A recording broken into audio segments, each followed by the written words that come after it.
Hello, and welcome to The Big Answer, the single biggest answer to life's biggest questions.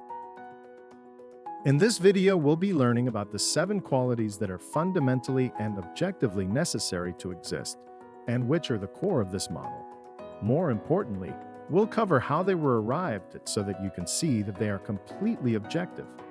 Following the same logical process, someone could discover more than these 7.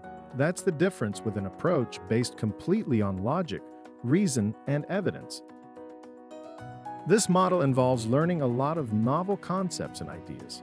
For that reason, feel free to pause and rewatch sections as needed to really understand each point.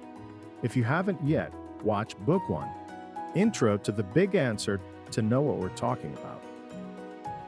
There are a few starting points we could choose from to arrive at the 7 qualities, but let's just go through the series of thoughts that I went through when developing it. What started me on the journey was wondering if there was any singular, overarching goal that all our moral instincts were trying to achieve, even if we were all trying different strategies to achieve that goal. That got me essentially nowhere, and I certainly wasn't surprised, as it has stumped the best thinkers for millennia. Rather than give up, I decided to try flipping that question on its head. Is there a single simple principle that universally characterized everything we think of as immoral? And that's where I had my first breakthrough. I quickly had the thought that everything we consider immoral caused some kind of deterioration or destruction to someone's mental or physical or financial health, or to a belonging, a relationship, a business, a society, an ecosystem, etc. As I tried applying that to every immoral thing I could think of to see if it fit, I realized that it actually worked for literally everything we thought of as bad in any context. Whether or not the deterioration or destruction is intentionally caused by someone, or if it's random bad luck or just nature, everything we think of as bad is tied to some kind of deterioration or destruction.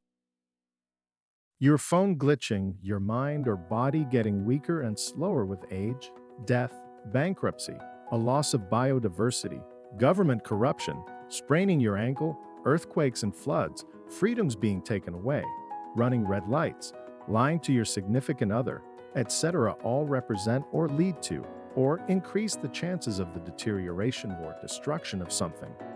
You can pause this and take a moment to consider that if you'd like. Now, I want to clarify a couple things quickly. 1. Just like how all dogs have fur, but not everything with fur is a dog, everything bad is linked to deterioration or destruction. But not all deterioration or destruction is bad. The sun deteriorating is what powers all life on Earth.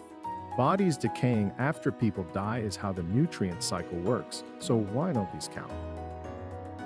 In order for deterioration or destruction to be bad, they need to affect something that acts like it values existence. It doesn't need to be consciously aware. Action is the only criteria.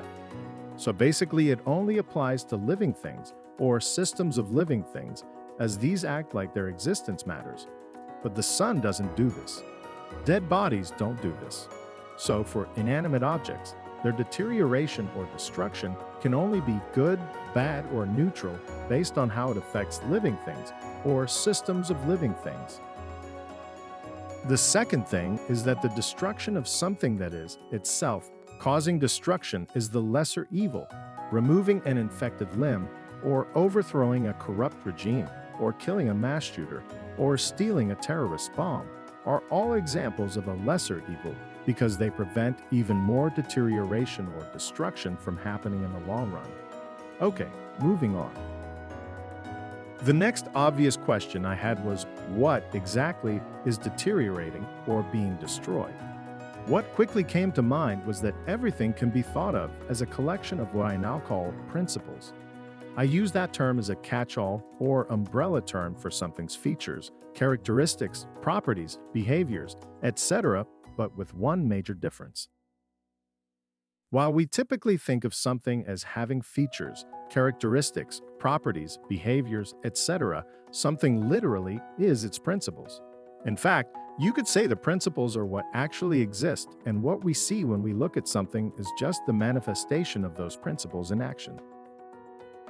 So I am a collection of principles that make me and make me different from my neighbor, or a plant or a chair, all of which are a manifestation of their own sets of principles that make them what they are. So it's those principles that are deteriorating or being destroyed. And that brings us to the next obvious question. What are the different ways principles can deteriorate? I came up with 7 different ways, and they are what make up the core of this model. We'll briefly go over the general idea of each of them here and discuss them in more detail, each in their own video in Book 2. The first thing that came to mind was that principles can deteriorate in either quality or quantity. By deteriorating in quantity, I mean that some of the principles are no longer present. For example, if dementia leads to not being able to drive because you have no idea where you are, or you can no longer play chess, then those principles of being able to drive or being able to play chess are completely gone. If everyone ignored the speed limit entirely, then there would simply be no effective speed limit. If you had a leg amputation, then the principle of being able to run is gone. In every case where a principle has been entirely lost, that's a deterioration of the quantity/number of principles. Conversely, if a principle is still present, just not being followed as well, then that would be a decrease in the quality of the principles.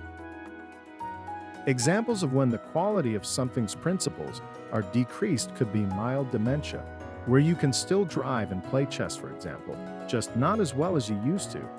You may need to stick to driving in familiar areas, for example, and your chess strategies are simpler. Going a bit over the speed limit, or mildly spraining your ankle, and not being able to run as well are more examples of a decrease in quality. In all these cases, there are still principles present, but they're not being followed very well. I've labeled the quality of something's principles as order and the number of principles as complexity. It's important to realize we're creating new definitions of these words, and other concepts you might attach to these words don't apply here. Order only refers to how closely something is following its principles, and doesn't imply that something is simple, static, predictable, or constrained. Also, this definition only refers to real, objective principles, not our subjective understanding of them, nor artificially imposed rules and how closely they're followed. Complexity, meanwhile, only refers to the number of principles there are, not how complex any individual principle is, and certainly not how complex we subjectively think something is. It's important to bring up at this point that we as humans don't have the ability to know exactly what something's principles are, let alone count the huge number present in something like a person or a society. For this reason, even though complexity is technically a quantity, for pragmatic reasons, we're going to use it as a quality. In fact, all 7 of the ways that something can deteriorate are qualities, and in a stroke of creative genius, I called them the 7 qualities. Next, I realized that 2 similar things can have a similar amount of order and complexity, but if some calamity happened that destroyed one of them, while the other came through relatively unscathed, then the second one would be considered better. That led me to the 3rd quality, stability, which simply refers to something's ability to resist deterioration or destruction. To be clear, being flexible and adaptable are stability strategies. Stable doesn't mean rigid or unchanging. A young couple will have to change and adapt the principles of their relationship over time if their relationship is going to be stable into their 90s. A society will need to change and adapt its principles to new technology, changing public values, changing relationships with surrounding countries, etc., if it is going to remain stable over time. So the principles themselves can change at any time and not affect stability. It's the 7 qualities that need to be stable.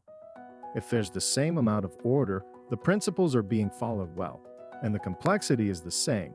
We've only changed the principles and haven't reduced the total number of them, and we haven't decreased the stability at all. Then changing the principles to different or better ones is totally fine. The 4th quality is distinctiveness.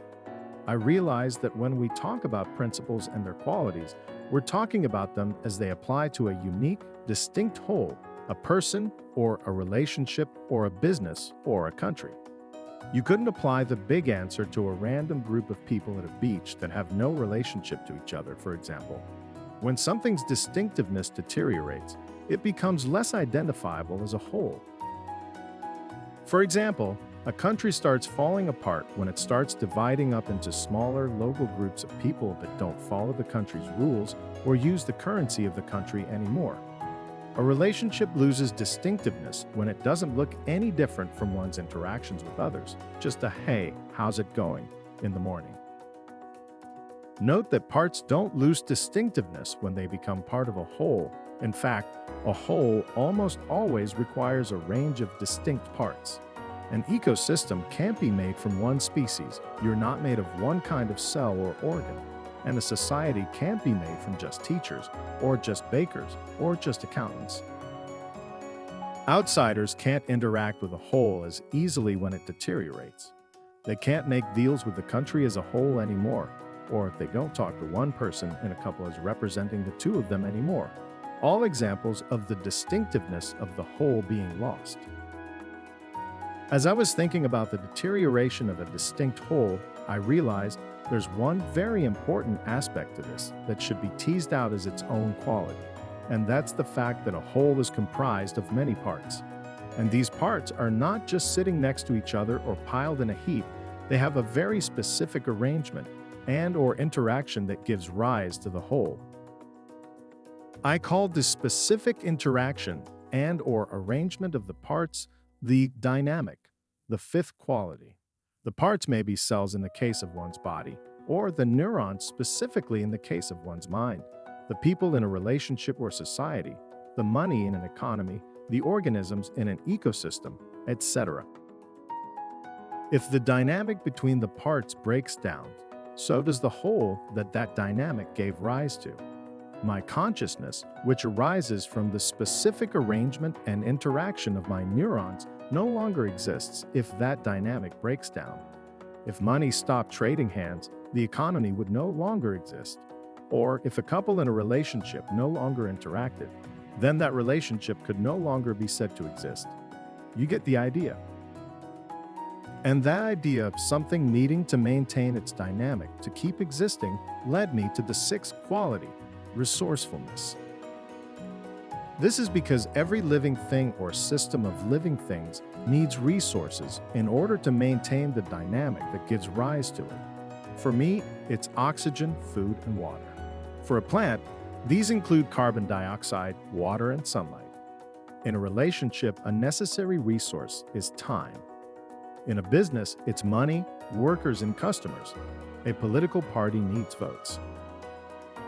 If something's resourcefulness deteriorates, then it will not be able to keep its dynamic going. And since nothing has access to unlimited resources, that brings us to our seventh and last quality, which is efficiency. Everything needs to be efficient enough to maintain its dynamic with only the limited resources it can get. I can't need more oxygen than I can get. A business can't need more money than it can acquire. A relationship can't need more time than is available to it. Or in every one of those cases, whatever we're talking about will deteriorate and eventually not exist at all. So there we have all 7 of the core qualities of this model: order, complexity, stability, distinctiveness, dynamics, resourcefulness, and efficiency. There's definitely more to the model. These 7 qualities are like the ingredients, but we still need baking instructions. Those will mostly have to wait for another video.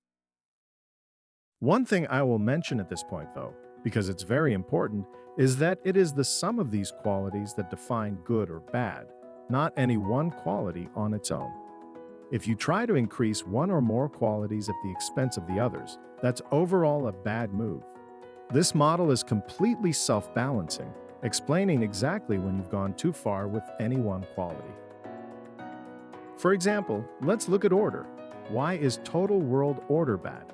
Well, for one, it uses a concept of order that doesn't work very well, but also because what most people think of is a world with very little complexity and dynamics, meaning the sum total of all the 7 qualities has been reduced. And that overall reduction in the 7 qualities explains why what most people picture as total world order is objectively bad. You'll notice that all these qualities are absolutely objective, as is whether they're increasing or decreasing. You can think your government or relationship or job is stable, but whether or not it is objectively determined, so you could be objectively right or wrong about your subjective assessment.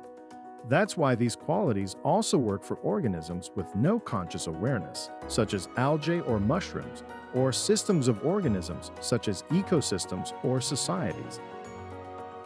What we'll be learning more about in later videos is how some strategies mistakenly try to emphasize some qualities over others, such as the example of total world order above, while other strategies in life get the qualities all working together. That's it for this quick intro to the 7 qualities. There's a lot more to this model, but these qualities are at its core. If you have a lot of questions, great. In the next video, we'll look at the mechanism that makes the 7 qualities the objective basis of our subjective values. I hope to see you there. Thank you for watching, and do good smart.